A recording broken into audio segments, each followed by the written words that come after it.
Welcome to Frogcast.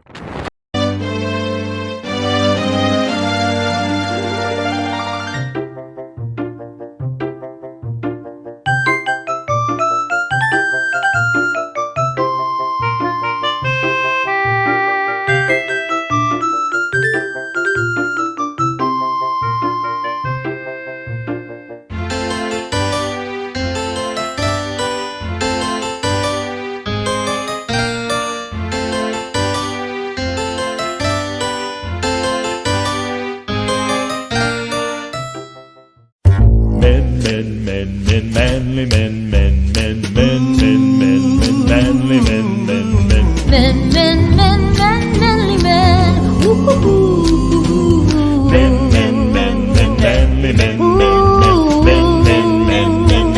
men. If not, we're keeping. Welcome back! This is Frogcast. I'm here with my team, Sour Cream and Chives. Today, we're going to be talking about weapons and vehicles that were used in World War II. But before we get too far into this, I would like to hand the mic over to Tyke, who will be talking about our sponsor today. All right. Our sponsor for today's podcast is Raid Shadow Legends.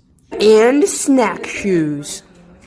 Raid Shadow Legends is a free-to-play RPG in which you can choose your own champions and factions and play your own way.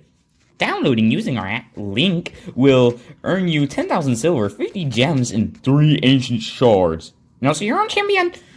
Download today, and let's get back to the Frogcast.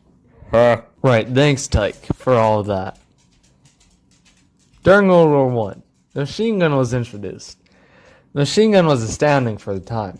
Many scrambled to apply the auto-loading mechanics of a machine gun to rifles and handguns. It was fairly easy to make semi-auto handguns, and they appeared 5 years after the machine gun. An example would be the iconic 1911 pistol. As for rifles, many tried to propose designs and prototypes, but they were either built too heavy or the pressure from the shot was too great for the gun to withstand.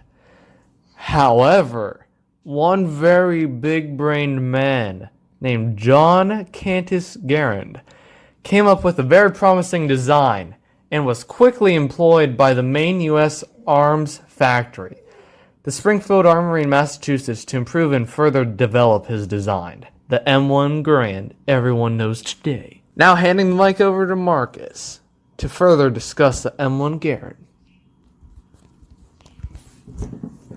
Alright, about the M1 Garand.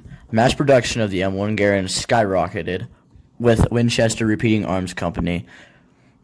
America was the only country that used an auto-loading rifle as the standard infantry weapon for World War II, giving us the upper hand in firepower. All of this led to General George Patton calling the M1 Garand the greatest battle implement ever devised.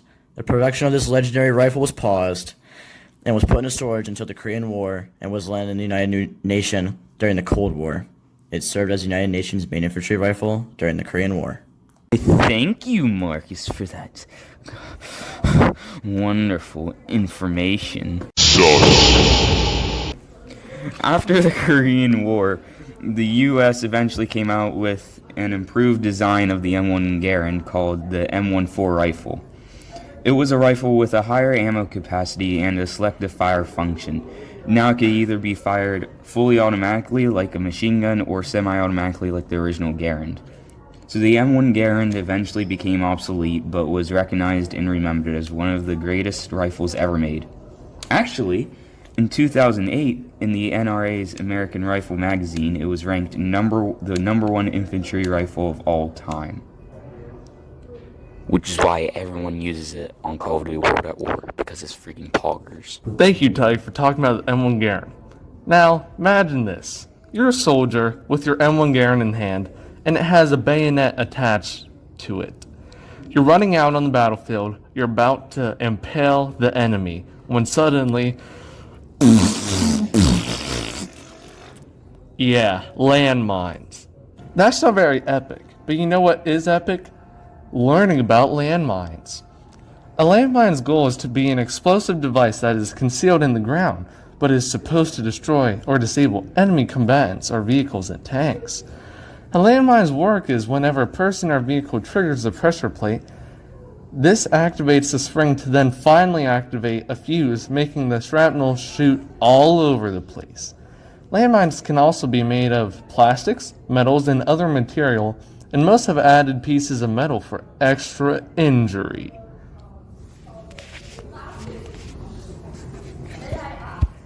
Thank you, Grant, for all this lovely information on landmines. I'm going to continue it here. Once stepped on a landmine, the best way to actually survive the blow would be to hit the ground as fast as possible, or to try and have someone disarm it while the person is still standing on it. But most blows up instantly when triggered. The most common site for landmine explosions were on hills, or mountains, or in fields that looked like a good agricultural spot. Also, most injuries caused by landmines were to the legs and feet. These mines also costed between $3 to $30, but cost so much more to disarm them. Today, there are about 100 million still in the ground.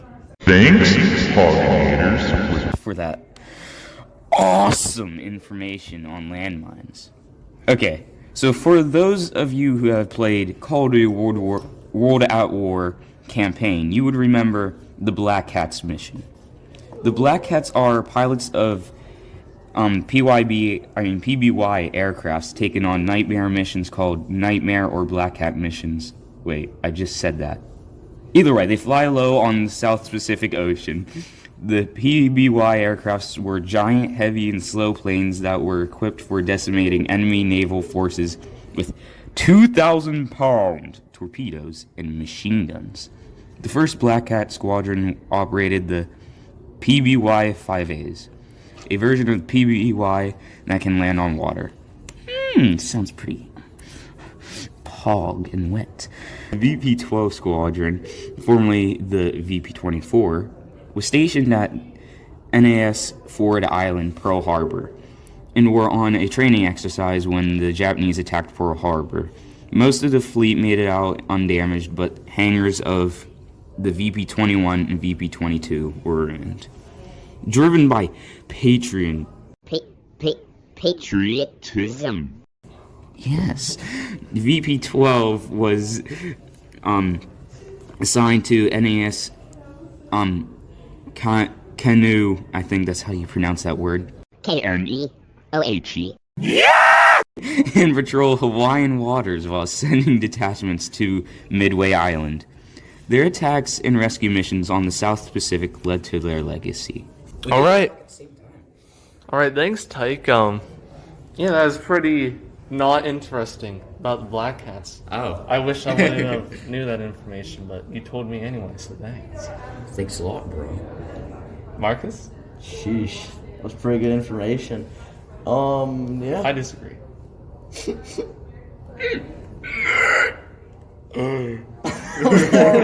Alright, guys, one more question before we all end this. So, Big Chungus, if he was in World War II, how good do you think he'd be in it? What? Well, you see, Grant, Big Chungus, he has like this, some type of identity to him that makes him feel like he would be an absolute amazing World II combatant. He would just instantly go out on the battlefield and then would just call upon his brothers and sisters and conquer the other side. That's what I think. Okay, you know what, Marcus? I was actually thinking the exact same thing. I disagree, okay? I disagree. Completely. Why do you He's disagree? just a fat blob. Just a major freaking sack of meat. I'm gonna go home and cook him up. It tastes like some chicken. It'd be perfect for absorbing bullets.